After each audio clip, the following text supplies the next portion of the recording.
MVP is a very big concept of mine, and it's not the traditional sense of most valuable player. MVP is minimum viable product. So putting together the cheapest, scrappiest way to understand market acceptance to then get product market fit and allow to then iterate off of that. What has to occur, what factors play a role in you saying, Dallas is not big enough. Let's just take the national, and then you go and say, and the US is not big enough. Let's just take this global. Yeah, it starts with taking action and solutioning off of a problem, and it's not the financial gain. That's a result of, right? But it's about the value creation.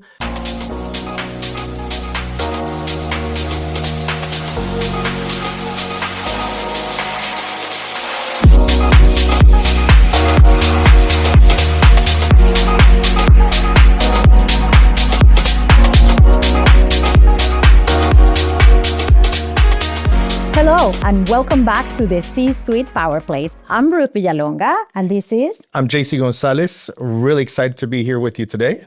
And we're excited because we have a dear friend, Dallas Side, founder and then CEO and board member of ParkHub, and now CEO and board of director of To the Moon Ventures. Through his journey, all he has done is actually take business to the moon. So I'm super excited about this conversation. Welcome to our show, George. Glad to be here. Now, there's got to put this in. We're going to put a little plug for another organization, Mayor Star Council, which is now Engage Dallas. Two different classes, but we won't fight over who's the best. Because we know who is. But also a Dallas Business Journal 40 Under 40. That's an incredible award. Thank you. It's a lot of us came from Mayor Star Council, which is another little plug for them, but now Engage Dallas. But really excited, and some of the awards, Earnest Young Entrepreneur of the Year finalist. Yes. Kind of, we'll want to hear about that, but we're really excited that you're here, and we're going to learn, and you're going to share some best practices. How do we get to where you're at, right? To the moon. I love it. Yes. Love it. And the first question right off the bat, we know ParkHub was a tech venture that you started in Dallas out of a pain point. Yep. Working in events, Yep. You realized, and we're quickly going through the painful task of managing parking for the events you were managing. And from that pain point and that frustration came out an idea with which you not only took to the national level, but have shaped how the world parks. Yeah. Can you tell us a little bit about that journey? Yeah. So I think it's important to note, I was an operator before I started solutioning for the acute problem with the cash handling and the mismanagement of parking because of the lack of infrastructure. And we gotta rewind time and go back. So I started ParkHub in 2010. So Wow. it was a while ago, and the world was different. Automobiles were different. Payments were different. But I saw the need to manage what you couldn't measure. And there was no measuring stick in commercial parking. Why is that? It was cash heavy in nature, and it was a lot of analog processes. And so with that, cash is obviously blind to insights, customer insights, transactional timestamp insights. And so I was able to leverage technology at the then time, and as well as the state of entertainment in Dallas. So if you go back to that time, Dallas was a hotbed for sports entertainment. 2010. Still is. Yeah. But specifically then, and then to prove out the idea that I had in the vision for ParkHub, it was important because as I was building then, and as I continue to build and shepherd and advise new entrepreneurs, MVP is a very big concept of mine, and it's not the traditional sense of most valuable player. MVP is minimum viable product. So putting together the cheapest, scrappiest way to understand market acceptance to then get product market fit, and allow to then iterate off of that. So I also firmly subscribe to innovation process, as well as human-centric design. So innovation process, fail fast, pivot quick, lean into what's working, stop doing what's not. So basically, question, experiment, result, right? Agile development. 2010, you have back-to-back World Series, you have NBA championship, you have Super Bowls. The perfect storm. Perfect storm. And so as there was a desire for these tickets, so was there a desire for the parking. So back to the MVP, I was able to create digital parking tickets. Very, very novel then. Now it's commonplace. But I was able to partner with ticket brokers, sales channels, as well as Craigslist, and begin to market commercial parking in advance and charge a premium. And I think something that I hear in this story, and I want you to double click on the MVP concept again and really spell it out for our audience. Yeah. But something that I'm hearing in your innovation is that you brought speed to an old-fashioned, process. Yep. And with that, you probably increased customer satisfaction, but also greater returns and efficiencies. And, I feel that we are in the world of speed right now. Yep. So it is another disruptive time, right, in our history, right, with technology really pushing us forward to be as fast as we can and as efficient as we can in everything we do. Absolutely. So, something I'll add that really stood out is you found a need. You found we had a problem. And I gotta say, I love your product because I do not keep change in my car. So no more of that, put it in the meter. But you're all over. You're at AT&T Stadium, American Airlines. It's how everything's a business. Yep. So there's everything is an opportunity. You stand out because not many people will take action or think of, I could do this better. So how do you encourage folks? How do you get that mentality into others to not just make things better, but make money at doing it? I think it starts with taking action and solutioning off of a problem, and it's not the financial gain. It's that's a result of, right? But it's about the value creation within the various stakeholders. So let's take, for example, American Airlines Center. You mentioned you don't have change, right? That's a problem. So what you could create a bottleneck as you're coming into a parking lot because you didn't have change. Exactly. And you've got to turn around, right? So the value creation by meeting the customer where they are, and I was seeing, hey, we got to get cash out of the system because people aren't carrying cash.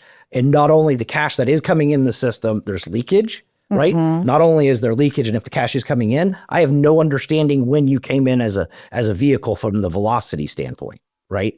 So the value creation by digitizing the record of the parking transaction and allowing and enabling electronic forms of payment. Now I actually have first name, last name, credit card type, right? I know when you came in, and that value creation is helping parking operations from a staffing level, revenue capture level. But now over to the venue, the sales and marketing team for the Dallas Mavericks or Stars, now taking that first name, last name credit card and putting it as a new card on file for a potential to retarget you, right? That sales and marketing. Now you've got building operations, guest satisfaction, right?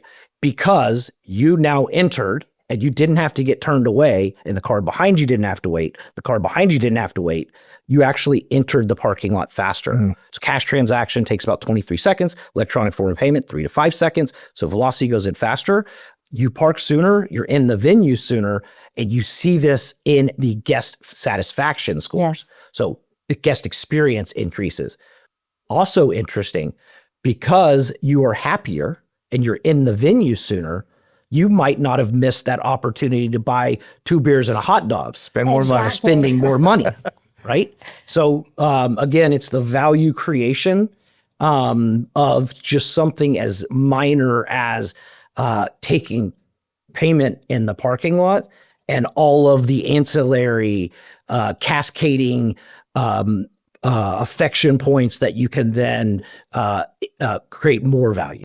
Yeah, I'm thinking from the risk management perspective. Oh, it's unbelievable. Right? Not only in avoiding that cash leak, that is lost revenue. Over 30%, by the way. Wow. I mean, that's crazy. They were leaving third of their business behind. Yeah. And nobody had thought, how can I do this better? Unbelievable. Yep. Now, as we take this problem solving to the next level, and today, just so you know, ParkHub is in $100 million in revenue, has a global presence, right? Where do you take that leap? How, and what happens in your mindset, or perhaps in your vision as the leader of the company? What has to occur? What factors play a role in you saying, Dallas is not big enough. Let's just take the national. And then you go and say, and the US is not big enough. Let's just take this global. Yeah. In any opportunity that I invest in, I look at opportunity being TAM, total addressable market, competitive landscape, and market penetration. So how big is the thing that we're going after? How penetrated is this thing? And of that penetration factor, how many people are doing it, right? So I look at those things, and in the instance of ParkHub, 16 years ago, it didn't exist. So it went from ideation, an idea, to product market fit, to this is working. And when you have that, you want to go get, it's called a land grab. You just go get it as fast as possible, right? Because you were operating and establishing benchmarks anyway. Yeah, and it's in good ventures. It's the idea is great, but it's about execution, and you can't execute unless there's kind of two things, right? You got to be lucky, and the timing's got to be right. So if you could have the best idea, but if timing is wrong, you won't be able to execute to the level that you could, right? Now, how do you gauge that? How do you know is the right time? How do you know is the right idea at any given moment? We all have ideas about things that we could potentially do. Before that, Ruth, George, let me ask you, because something comes to my mind. How do you build that team that's going to help you navigate and get there? Yep. But what I'm also curious to say is, so you talked about luck, but I think there's much more to luck. There's perseverance. There has to be a lot more to it. So if you could share, how do you build that team that's going to get you there? Where do you meet people? Yep. And also, I'd like you to share some of the challenges that you overcame. Because a lot of people see opportunities, but they don't envision the end result maybe, or they see the journey and they think it's too much trouble. Yeah. How do we overcome that? One, you have to be wired differently. Like I'm just wired differently. I'm solution oriented. I come from a long family of entrepreneurship. My grandfather on my mother's side came to the States after the Second World War, from Paris to escape, right?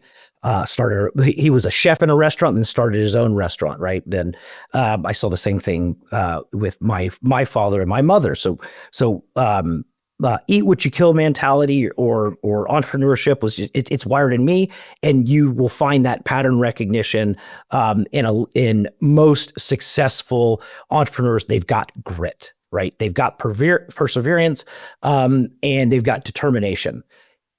In addition to that, they also have to have the team building in which you mentioned, and you got to have the right team.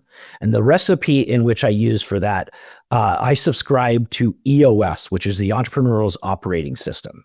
I use this at ParkHub, and I have used this in a operating role that I have at Ruho Boots, which is a portco of To the Moon Ventures. And I try to push this onto any entrepreneur that I'm advising or mentoring. But what EOS does is it establishes a framework by which is result oriented. So everybody in the whole organization has a number, right? Mm-hmm. It's driven with mission, purpose, and values. So just like a family unit or a good group of friends, you have to be aligned around whatever you're doing, right? And so you have to get them bought into that, and you've got to share in whatever the core values are of that business. Why is that important? Because one, you all have to get along, and maybe it's a small team now, but as you bring on that 80th, the 100th, the 3,000th employee, they've got to have this. They've got to be built again first, bought into the mission of what you're trying to solve, the purpose around that, and then the value set, right? So, and I feel that there's a lot there too. I agree with that. Passion and purpose. Yeah. And passion and purpose are rooted in values. You're passionate about what you care about, and you find your purpose when you do something to help others because you care about, right? I often talk about every sale as an act of service. It's really not about you. It's about who are you helping with that sale, right? And I love that concept for the team building part. But as you have taken a company global, and now into the Moon Ventures, you advise a plethora of organizations that are scaling. And today, what did he say today? He just signed on a successful exit for one of the ventures in the portfolio. So as you take this concept of aligning the team with the purpose and the values and making them feel part of the mission of that service to others, how do you replicate that formula? It is not easy. I mean, so I mean, there's a lot of ways you can do it. There's ways that I have found that are very effective. With values comes culture, right? And so if you have healthy values driven in mission and purpose, and you create this culture, people stick around. Not only will they stick around, they're willing to, in all likelihood, take less pay because they're happy and they like the people genuinely that they work with. And this is not necessarily, me too. And this is not necessarily advocating for not paying people enough. No. But hold on, you offset that with employee incentive options. Exactly. So then you bring them into the journey. And so they then get that outsized financial gain to the extent that the opportunity does have some liquidity at some certain point. And that's why it's important to have a number attached to each person. Yeah.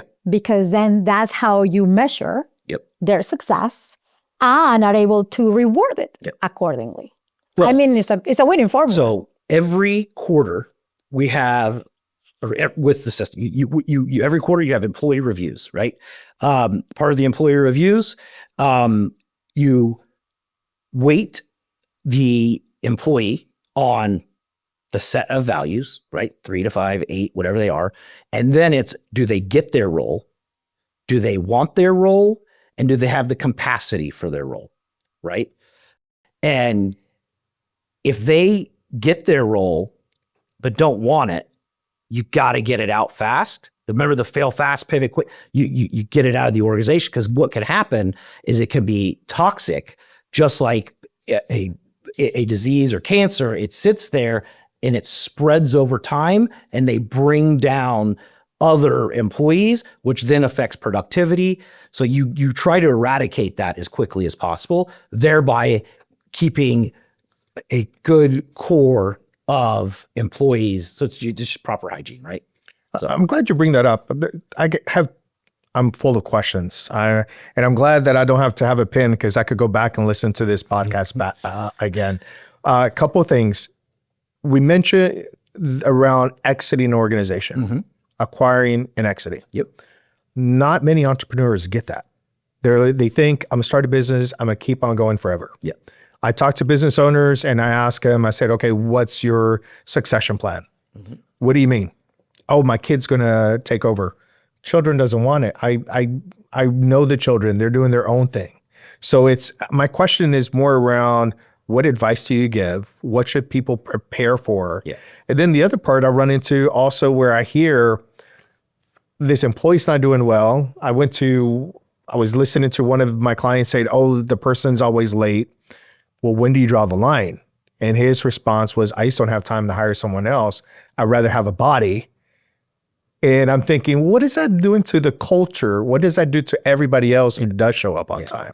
So just wanted to pick your brain around that. I want to take the last piece around firing and getting rid of underperformers, because they do drag down, right? Businesses in general are extremely resilient. Like you're like, what's going to happen when Johnny's no longer here? You want to know what happens? Somebody elevates and levels up, and they want that role.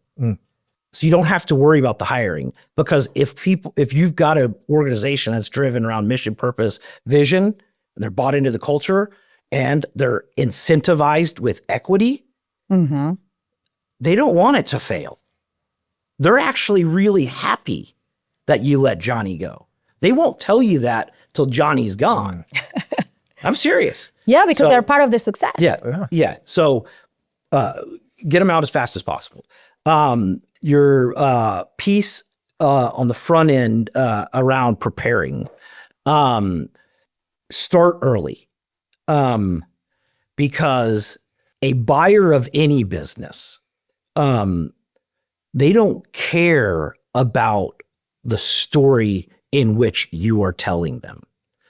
The real underlining story of a business is its financial profile, right? And so that's the imprint, that's the business, right? It doesn't matter. Yes, the business truly is the people, but the buyer might not be bought into that culture.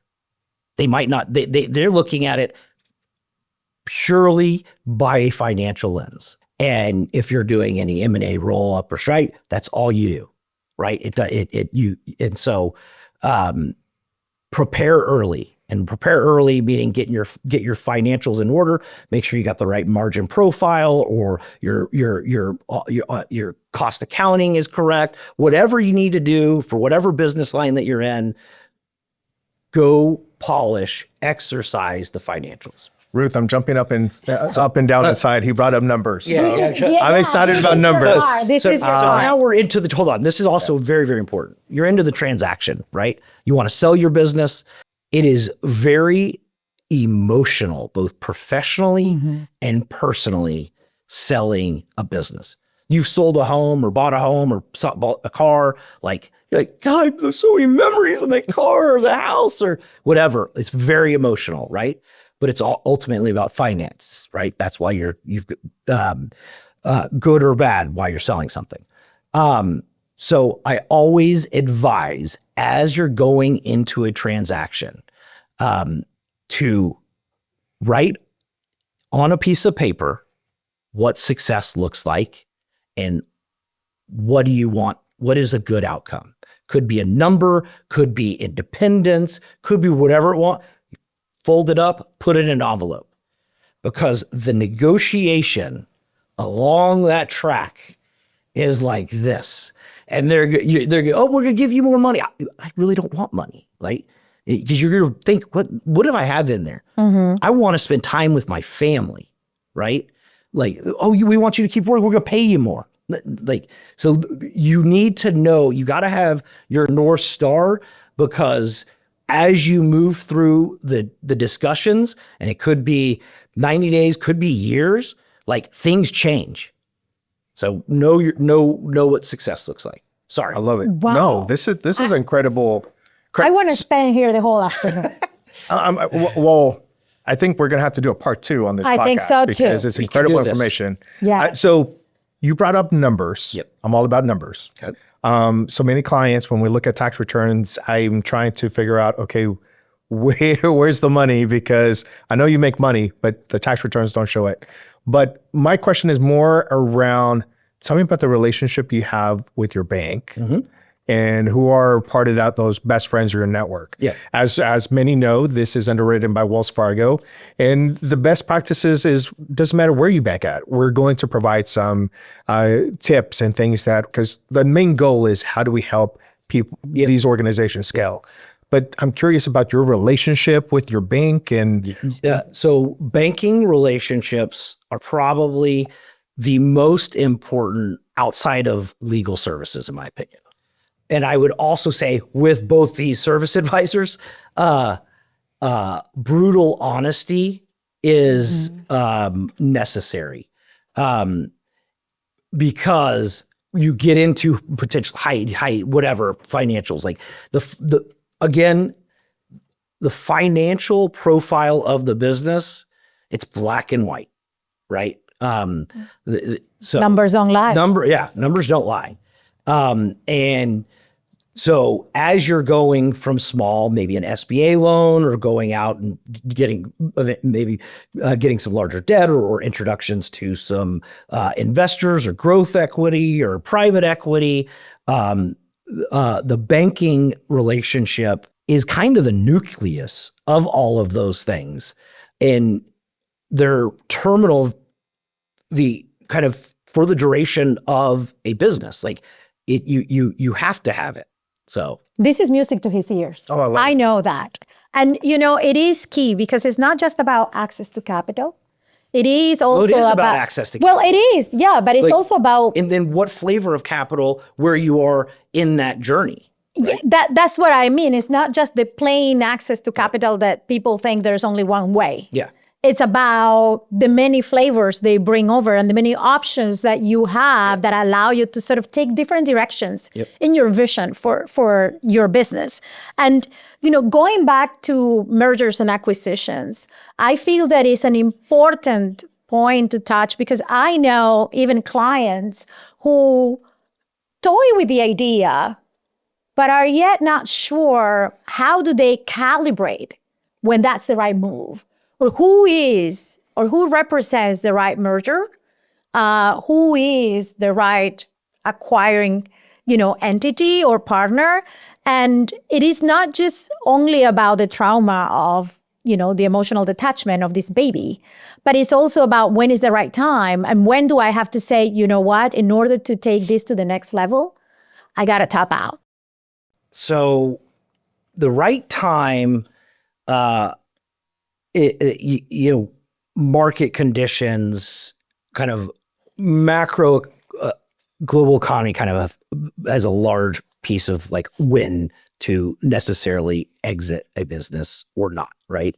And when you take in capital, whether that's debt through a bank or equity through a security, there is the debt service or a time horizon for repayment, like period.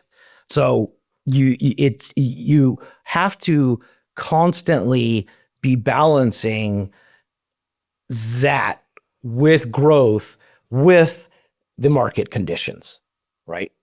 So it's like a juggling act, a little bit of like making sure that the three elements are in alignment. For optimal output. Yes. Exactly. Yeah. Exactly. And, as we start to wrap up, we want particularly your insight, what would you share? As you know, our audience are business owners that are trying to scale, are trying to overcome that last hurdle, right? You have grown your business, you have gotten to a point of success, but there is still more out there to aim at. Yep. What advice would you share with them? What do you think is the most significant piece of counsel you have received or could give, and the one that you share with the companies in your portfolio? Go for it. But be smart about it, right? There's a reason you're an entrepreneur in that place, in the growth, and you're able to evaluate this circumstance. So go for it. Understand where your limitations are. Bring the necessary parties or services to crutch that so you can make an informed decision. Bravo to that. I just met this entrepreneur who has a successful business, and I told him, you can't get to the next level by yourself. It is what it is. Incredible information. Your story is very inspiring. Thank you. And hopefully we'll continue this conversation. But to our listeners, if this sparked an idea, please comment or add your note down at the bottom. Please subscribe. We look forward to hearing from you. And thank you for listening to the C-Suite Power Play. And thank you, George, for being with us. We'll see you soon, hopefully. Yes.